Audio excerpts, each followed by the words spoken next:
Yeah, let's change it up. I want to change it up on you and kind of take you behind the scenes of the camera and tell you actually who I am and how this whole YouTube thing started, because it was not planned in any way, shape, or form. By the end of this video, you're gonna be like, huh, wow, that calm, handsome, charismatic guy who presents himself really well on camera is actually exactly like me. Turns out I'm not the only one who gets text messages from credit card companies telling me that I have a late payment. Now, according to my analytics, a lot of you guys are new as of the last 28 days, so that's pretty dope. Welcome. Have you ever noticed that a lot of YouTubers really kind of present their lives as being really awesome and amazing and easy, and they give you the 10 steps to emulate their success? But nobody ever really talks about how to actually push through all that stuff that life ends up throwing in your way, because there's a lot of it. But just hang on, we'll get to that. Let's start here. I'm SD, aka Carale, like Steve Carale. I love that he's famous because people actually understand and get my name now. It's great. I live in the great state of Minnesota, and it's really funny because a lot of you are from here, and little do you realize that we may or may not shop at the same places at the same time. I'm a single dad with one kid, and that always blows everybody's mind because they always think that I've got 4. No, just one. I'm a black guy who has one. Shocking, I know. And I'm also not this black guy. Did you get it? I'm still here. I am not married. I do have a girlfriend, and my girlfriend is not the mother of my child. It is a ridiculously long story. I already made an entire video on it.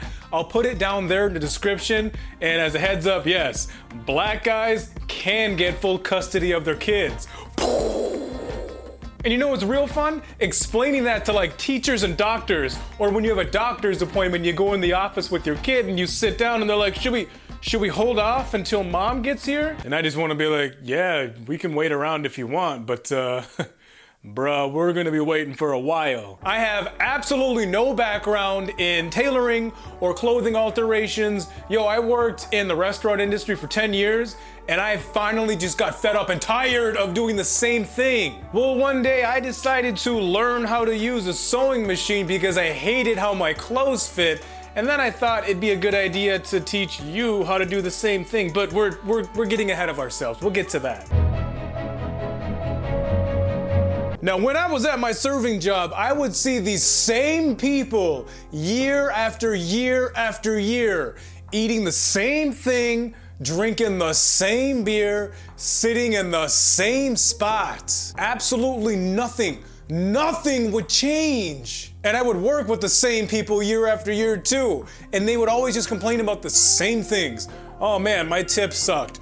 Oh man, my section sucks. Hey, how come that person got such a better tip than me? That was supposed to be my table because I got skipped in rotation. Or my personal favorite, I really don't need to be working here right now. This is just a side job for me. Well, clearly you need to work there because you need the money, otherwise you wouldn't be there in the first place. So that's when I finally decided to say, screw it! No! I can't do it anymore! So I decided to start selling houses. Yeah. Houses. Did I know how to sell houses at the time? Not in any way, shape, or form. On a scale of 1 to 10, as far as how much I knew about homes, 0.025. I had absolutely no idea how that career change was gonna play out. I didn't know what was over here. I didn't know anything about selling homes. I didn't know if I was gonna embarrass myself to my friends or my family, but I did know one thing. I knew everything that was over here, because over here was what I already knew. I knew I wasn't gonna be going anywhere if I stayed over here, so I said, no, I gotta go that way regardless. Here's something that you might not realize that a lot of people also don't realize. Life doesn't open up this path in front of you that says, come down this way for happiness and success, and it's gonna be super easy, and you're not gonna be afraid, just come on down this way. No, it's more like, you can try this if you want to, It might work out for you. It might not work out for you. In fact, it probably won't work out for you, but you can like try anyway. Do you know how many people thought that I was going to fail when I told them what I was gonna be doing?